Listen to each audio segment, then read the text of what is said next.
Hello friends, नमस्कार. तर tasty डिशमध्ये तुमच्या सगळ्यांचं खूप मनापासून स्वागत. आज आपण विकतपेक्षा पण पांढरा शुभ्र आणि काटेरी तिळाचा हलवा घरी कसा तयार करायचा ते पाहणार आहोत. यासाठी इथे मी तीळ घेतलेले आहेत. तीळ तुम्ही गावरान किंवा पॉलिशचे कोणतेही घेऊ शकता. मी गावरान तीळ घेतलेले आहेत. आपल्याला या रेसिपीसाठी एवढे तीळ लागणार नाही आहेत. 1 चमचाच तीळ लागणार आहेत. आता या ठिकाणी 1 वाटी साखर घेतलेली आहे. या साखरेचा आपल्याला पाक तयार करून घ्यायचा आहे, म्हणून एका भांड्यात ही साखर काढून घ्यायची. या साखरेत 1 वाटी पाणी टाकायचं. आधी मी तुम्हाला 1 वाटी साखरेचा पाक कसा तयार करायचा ते दाखवत आहे. यासाठी आपल्याला अजून पाक लागणार आहे, तर आवश्यकतेप्रमाणे परत पाक तुम्ही याप्रमाणे तयार करून घेऊ शकता.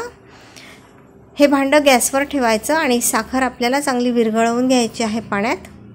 ही साखर पूर्णपणे विरघळल्यानंतर आता यामध्ये आपल्याला दूध घालायचं आहे. इथे पहा तुम्ही, साखर अजून विरघळलेली नाही आहे. साखर पूर्ण विरघळल्यानंतरच आपल्याला यामध्ये 1 चमचा दूध घालायचं आहे. दूध टाकल्यामुळे पाक स्वच्छ होतो आणि आपण जो हलवा तयार करणार आहोत तो यामुळे मग पांढरा शुभ्र होतो. साखर काळपट असेल तर हलवा पण काळपट होतो. म्हणून यामध्ये 1 चमचा दूध टाकून साखर स्वच्छ करून घ्यायची. ही साखर स्वच्छ आहे, पण तुम्हाला दाखवण्यासाठी इथे मी पाक स्वच्छ करून दाखवत आहे.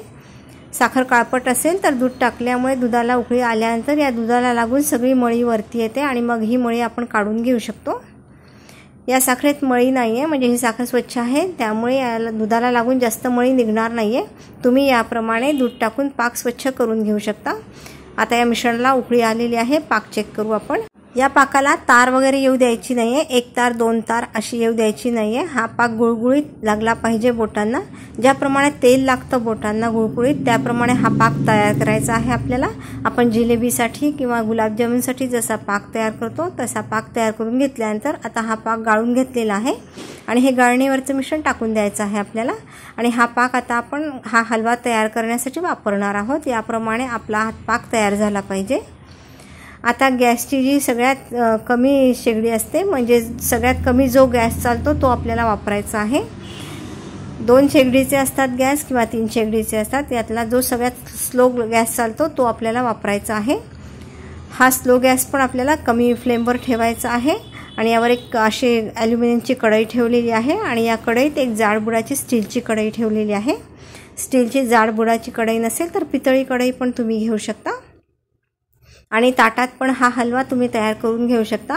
ताटात तयार करायचा असेल तर कढई न ठेवता तवा ठेवायचा. तवा गरम झाल्यानंतर पितळी ताट ठेवायचं.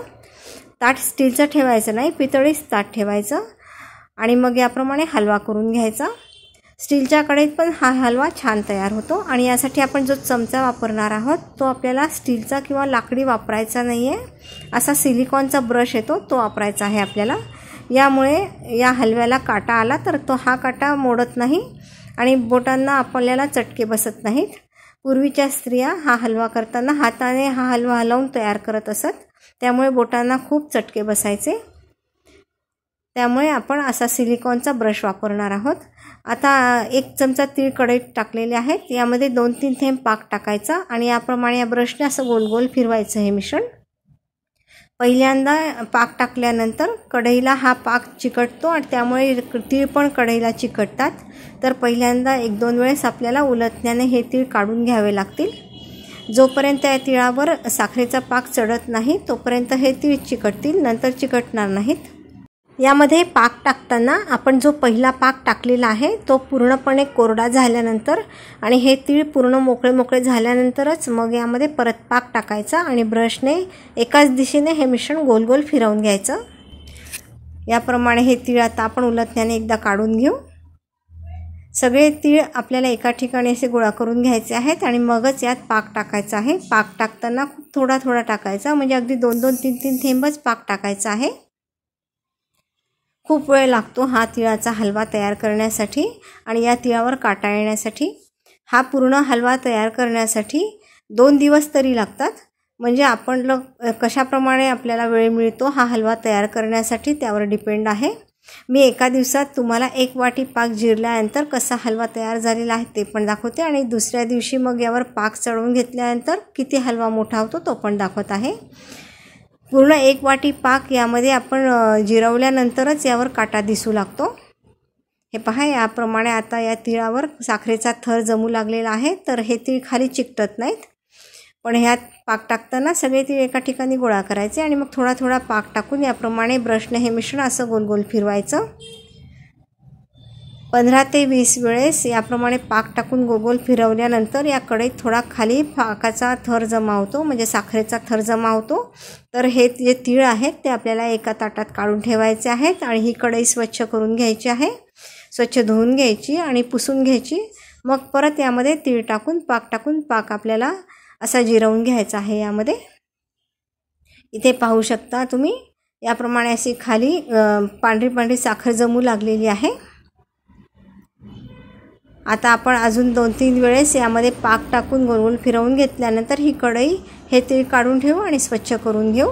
याप्रमाणेच आपल्याला जर का असा खाली पाकाचा थर जमू लागला की मग ही कढई स्वच्छ करून घ्यायची आहे, म्हणजे याला जो काटा येतो तो मोडत नाही. हा तिळाचा हलवा करणं म्हणजे खूप अवघड काम असं म्हणतात आणि याला वेळ पण खूप लागतो. त्यामुळे घरी सहसा असा हलवा कुणी तयार करत नाही. विकत मिळतो हा हलवा, विकत पण तुम्ही आणू शकता.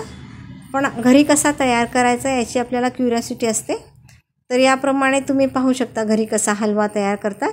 आणि तुम्हाला वेळ असेल तर तुम्ही असा हलवा घरी पण तयार करू शकता. घरी आपण शुद्धतेने स्वच्छ साखर वापरून असा हलवा तयार करून घेऊ शकतो. आता हे तीळ आपण काढून ठेवू एका ताटात आणि ही कढई स्वच्छ करून घेऊ. हे पहा, खाली कसा साखरेचा थर जमलेला आहे. ही कढई आपण धुवून घेऊ आणि पुसून घेऊ. आता परत आपण गॅस ऑन करून घेतलेला आहे. ही कढई ठेवू या कढईत आणि आपण जे ताटात तीळ काढून ठेवले होते ते या कढईत टाकायचे. आता यामध्ये परत पाक टाकायचा आणि याप्रमाणे गोल गोल फिरवायचं हे मिश्रण. असाच आपण सगळा हलवा तयार करून घेणार आहोत. याप्रमाणेच साखरेवर पण असा हलवा तयार करतात, बडीशेपवर पण तयार करतात. पण प्रत्येक आपण जे जे जिन्नस घेणार आहोत त्यावर वेगवेगळा काटा येतो, म्हणजे याचा आकार बदलतो. सगळ्यात छान हलवा तिळावरचा दिसतो आणि सगळ्यात हलवा तयार करण्यासाठी तिळावरचाच अवघड असतो. आता आपण हे जे 1 चमचा तीळ घेतलेले आहेत, या 1 चमचा तिळाचा अर्धा किलोच्या वर हलवा तयार होतो.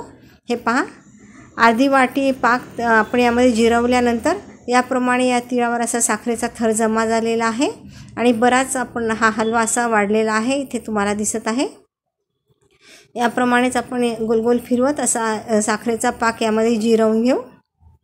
हा पूर्ण हलवा तयार करण्यासाठी 2 दिवस लागलेले आहेत. 3 ते 4 दिवस पण लागू शकतात. थोडा थोडा याप्रमाणे पाक टाकून आपल्याला हे मिश्रण असं हलवत राहायचं आहे. असं हलवत राहिल्यानंतर 1 वाटी पाक जिरवून घेतल्यानंतर हा हलवा याप्रमाणे तयार झालेला आहे. इथे पहा तुम्ही. आता याला खूप थोडा थोडा काटा आलेला आहे. अजून पण यावर काटा दिसत नाही आहे. अजून 1 वाटी पाक यामध्ये आपण जिरवून घेतल्यानंतर याचा काटा चांगला दिसेल. आपण 1 वाटी पाक तयार केला होता. हा पूर्ण पाक यात जिरवल्यानंतर याप्रमाणे हा हलवा तयार झालेला आहे. कढई स्वच्छ करून घेतल्यानंतर हा हलवा परत टाकलेला आहे कढईत आणि परत पाक तयार करून घेतलेला आहे. 1 वाटी पाक जिरवण्यासाठी 2 ते 2.5 तास लागतात. त्यामुळे तुम्ही इथे अंदाज लावू शकता हा हलवा तयार करण्यासाठी किती वेळ लागत असेल. अजून यावर आपण 1-2 वाट्या पाक चढवणार आहोत, तेव्हा कुठे हा दाणा थोडा मोठा होईल. इथे पहा तुम्ही, 2 ते 3 दिवस लागू शकतात हा हलवा तयार होण्यासाठी. इथे तुम्हाला दाखवते मी. 1 वाटी पाक अजून जिरवून घेतल्यानंतर आता यावर असा काटा दिसू लागलेला आहे. व्हिडिओमध्ये स्पष्ट दिसत नाही आहे, पण आपण जेव्हा हा हलवा तयार करतो तेव्हा आपल्याला कळतं. आता पहा, 2 ते 3 वाट्या पाक यामध्ये जिरवल्यानंतर याप्रमाणे हा दाणा असा मोठा होतो आणि असा हलवा तयार झालेला आहे. आता हा हलवा थंड करून घेत आहे, डब्यात भरून ठेवणार आहे आणि मग दुसऱ्या दिवशी हलवा तयार करणार आहे. आता 1 वाटीत केशर घेतलेली आहे याला पिवळा रंग देण्यासाठी आणि गरम पाणी यात टाकून ही केशर भिजवून ठेवू आपण पाण्यात.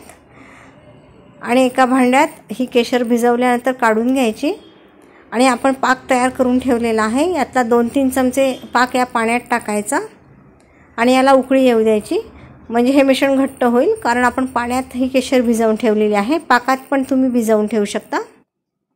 मी या ठिकाणी केशर घेतलेली आहे, पिवळा रंग पण तुम्ही घेऊ शकता. आता कढईत दुसऱ्या दिवशी हा हलवा टाकलेला आहे. आता हा हलवा अर्धा टाकलेला आहे मी, अर्धा डबीतच राहू दिलेला आहे. तिळाचा हा हलवा पूर्ण होण्यासाठी 4 ते 5 वाट्या साखर लागेल। हा दाणा आपल्याला किती मोठा पाहिजे त्यावर डिपेंड आहे। आता याप्रमाणे पाक टाकून आपण हा दाणा अजून मोठा करून घेऊ। आता हा दाणा मोठा झाल्यानंतर छान पांढरा शुभ्र होईल आणि मस्त काटेरी हलवा आपला तयार होईल। हे पहा किती मस्त आपला काटेरी हलवा तयार झालेला आहे। याप्रमाणे तुम्ही असा हलवा नक्की तयार करून पहा आणि ही रेसिपी तुम्हाला कशी वाटली मला कमेंट करून नक्की सांगा। आता हा हलवा आपण एका ताटात काढून ठेवलेला आहे। तुम्हाला दाखवते आधीचा हलवा किती बारीक होता आणि हा हलवा मोठा करून घेतल्यानंतर हा दाणा किती मोठा झालेला आहे। आता आपण जो हलवा काढून ठेवलेला आहे यातला 2-3 चमचे हलवा मी एका वाटीत काढून घेत आहे।